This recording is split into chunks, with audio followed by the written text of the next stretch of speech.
Sammy the Bull got recognised by the mafia when he was a child. Someone had stolen his bicycle, and he tracked these guys down, and he just beat the crap out of them. And they said he fought like a bull, so that's how he got his name. Then I believe he went into the military, and he joined up into the mafia because they saw his skills on the streets as a hoodlum.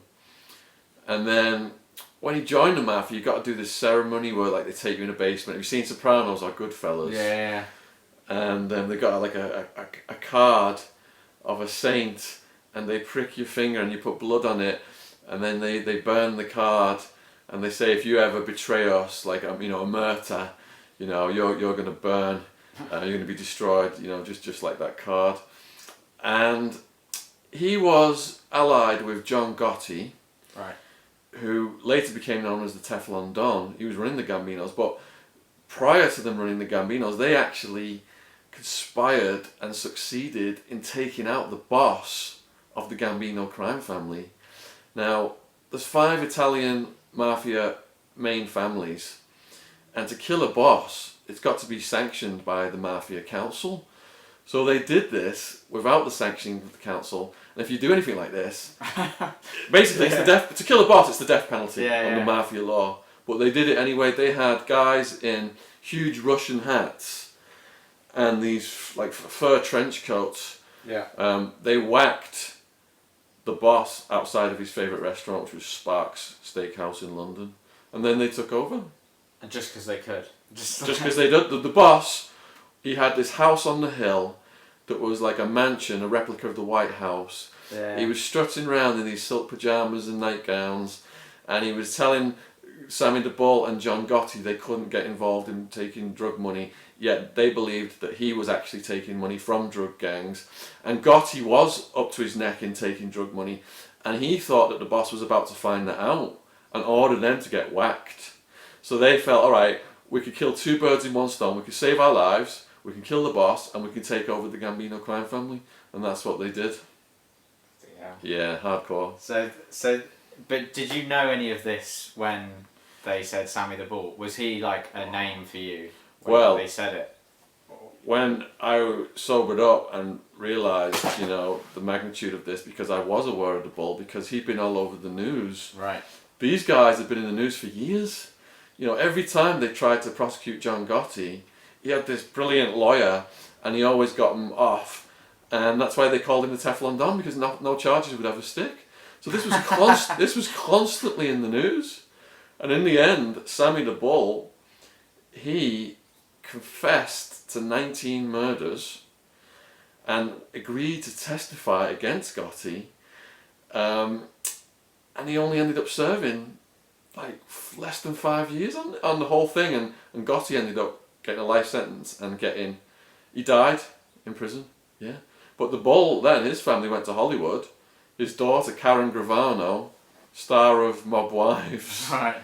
And the Bull, he was coordinating this ecstasy ring out of Arizona where I was.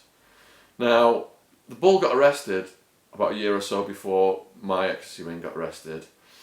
And as he was getting arrested, there was a hit team in town. I think they had a bomb and they were going to blow him up.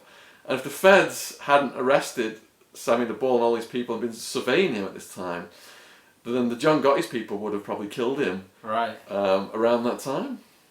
So it was Sammy the Bull's son that told you in prison that they were going to take to the desert one night. Sammy the Bull's son told me a few things in prison, and one of them was he'd been dispatched one night to kidnap me from a nightclub and take me out to the desert with an armed crew.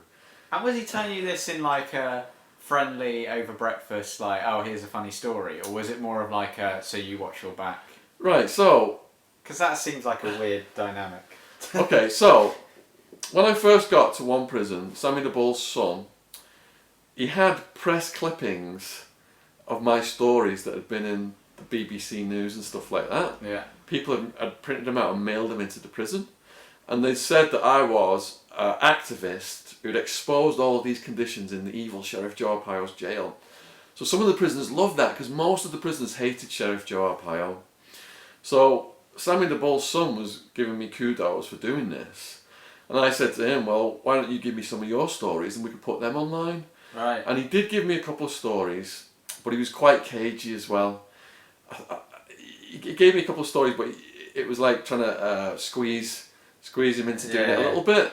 So, and he did tell me some other things off the record, which he asked me never ever to put on the internet, ever to speak about. Right. So, you know, the other thing he told me was about him getting dispatched to grab me one night and take me out to the desert. Yeah. And I was thinking, you know, when I was on drugs, yeah, Mr. Cool Guy, but now hearing this, Jesus Christ, this is a scene out of Goodfellas or Casino. And I could have been the one. Remember with Joe Pesci's got the guy in the trunk and the baseball bats, and I could have, that kind of scenario could have been happening. Yeah. Bloody hell. Yeah. So when you, so going back to, you say no to Sammy the Bull. I said no to his people. You said no to his people. Yeah. And then that creates a sort of a riff, a feud. What happened was, Sammy the Bull's people knocked the teeth out of my top salesperson. Right. I got so afraid, I moved to Tucson. But I also had people on his case. I had a lady who was a striptease dancer infiltrate his organisation to the point where she was getting invited to barbecues at his house and providing us information. Right. In case anything of a higher magnitude happened. Yeah. You know, we had to kind of like survey each other. So I knew where he lived. Right. Drove down that street, had people in there. If things got out of control, then there's, you know, certain things I could have tried to fight back with. You got to have the information before you can fight back. Yeah. But you weren't. But you just weren't. It was obviously a big enough worry that you would survey him and stuff. But there was no question of like, now it's time to get out of this. It's just like, it was a big enough worry. I moved to a house on a mountain in a guarded neighbourhood where you couldn't even get up the street without going to an armed guard at a barrier, and he would have to call the house and get approval for that person to be even let into the neighbourhood. Really? Yeah. So what, for the whole neighbourhood? The whole neighbourhood. So it's like, who's normally living there? Living up on those $1 million houses on the mountains are people like judges, right, politicians, business owners. Paul McCartney, Linda McCartney, further down the mountain range from where I was at. That's where Linda McCartney died. And the head of the Bonanno crime family, the old school head, Bill Bonanno, who The Godfather was based on, a lot of his exploits, he was living up there as well, in those mountains in north of Tucson. Yeah. So, to everyone else, what are you, so you're just saying you're a stockbroker? To everyone else living in the neighbourhood, or does no one talk? Or right. So in that neighbourhood, you had such a large area of land around your house. Right. You know, I rarely ever saw any of my neighbours. I see. Okay. Now, the real estate person who got me that house, I presented myself to her as someone I'd actually flown over from the UK, got ID and credit in his name and put money in his name. So I got the house in his name using the resources, laundered money that I'd put into his name. Right. Yeah. And that was your friend, or? That I would fly people out from my hometown, on a free holiday in Arizona, and that's how I laundered money. I would open bank accounts. I would get credit in their names, credit cards, rent cars in their names, and buy cars in their names. Yeah. And you know, if a car gets busted with XC in it in America, and that person's in England, perfect alibi for them. And was the police going to go after that? Yeah. Clever. Thought it was clever. But then the police actually put a virus in my computer, NetBus Trojan Horse. So when I was arrested, they absolutely took all the money that I put in those people's names as well. I see. Yeah. So when you're arrested, I'm guessing you lose everything basically. The justice system is a business model. Yeah. If you're wealthy and you're committing crimes, they will love to target you, to take everything. And I was daft enough to put myself in that position. So I lost everything, including my pension from when I was a stockbroker. Really? Yep.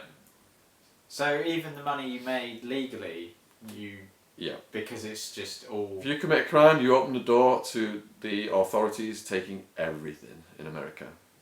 And is it the same here? Do you know? Or... We are slowly following the American system. We're 5 to 10 years behind. Right. Because what I wanted to ask you about as well is, and I don't know how much you'll be able to necessarily speak to this because obviously you haven't been in prison over here. Yeah. But what the sort of, because what strikes me when you watch your videos, when you read your stories, is how violent the American prisons are. Oh my goodness, yeah. Is it this? Is it like that here, or like if I got locked up tomorrow, I don't know what for. Let's say I'm innocent. Mm. Am I facing the same sort of level of violence? Or obviously it depends what you do. Alright, so I've got this Unilad video going viral right now. And people saying, this doesn't happen in prison in the UK, blah, blah, blah, blah, blah, blah, blah. And I think in America things do go to more extremes. Right.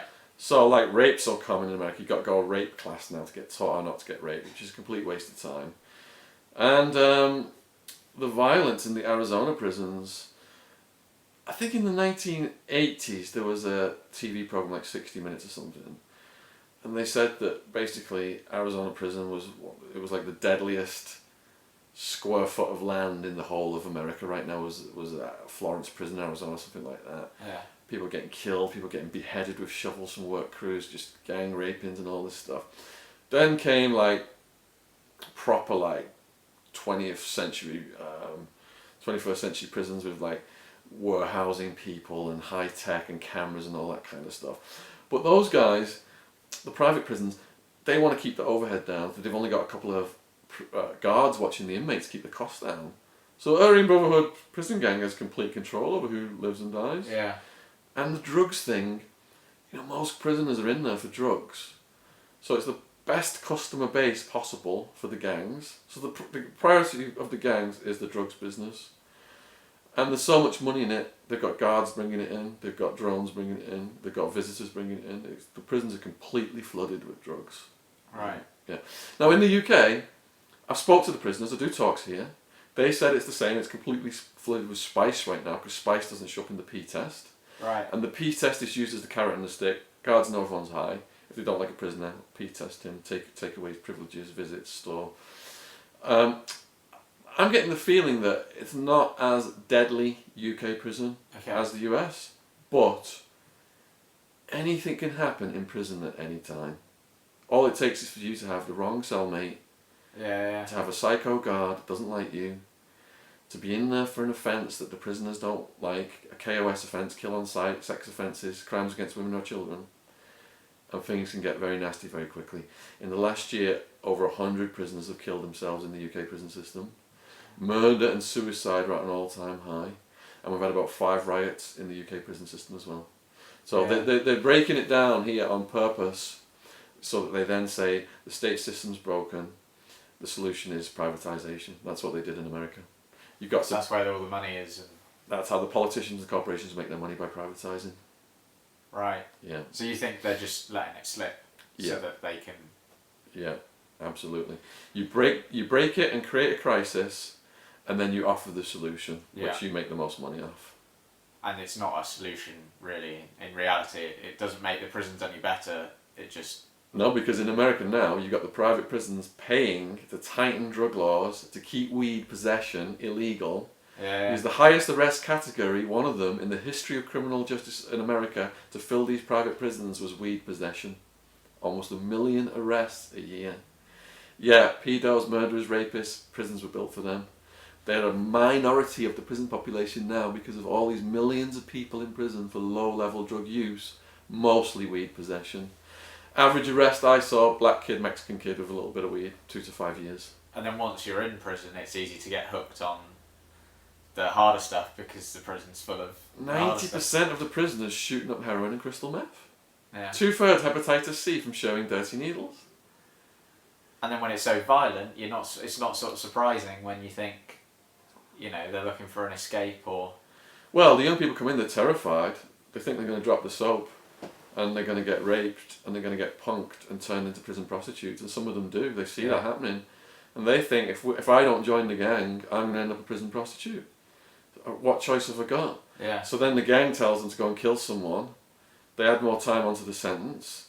They give them neo-Nazi tattoos, swastikas on their foreheads. They know when they get out they're not going to get a job with a swazi on the forehead.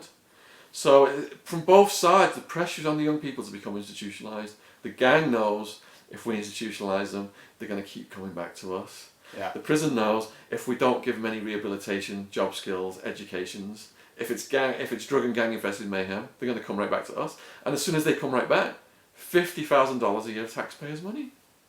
It's insane. It's Yeah. like so you say about how anything can happen in prison. Then. Anything can happen in prison at any time. Does that keep you on edge the whole time? Is it Even to this day, I prefer to sit with my back against the wall in a restaurant. really? Yeah. The feeling of being vulnerable and open to attack in an open environment where there's lots of people, you'd much rather be in a corner of your back to a restaurant. Because your adrenaline, your sixth sense is kicking in. So there was no point to... obviously you did yoga and stuff like that to try and de-stress, but there's no... It's always just... It sounds like it's always heightened, like...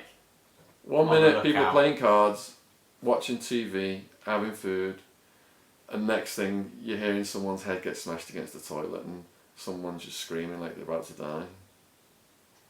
And is it worse in medium or Supermax? Because Supermax sounds the hardest, but I can imagine that medium actually might be... Do they have more to prove? Okay, sort of... yeah, it's a good observation because the higher the custody level in prison, technically the more dangerous the prisoners, the more serious the charges. Yeah. So for example in Supermax you've got death row, serial killers, gang leaders, mass murderers, multiple homicide people. But in minimum security you've got the lowest crime offences, but you've got the most people and the youngest people. Right.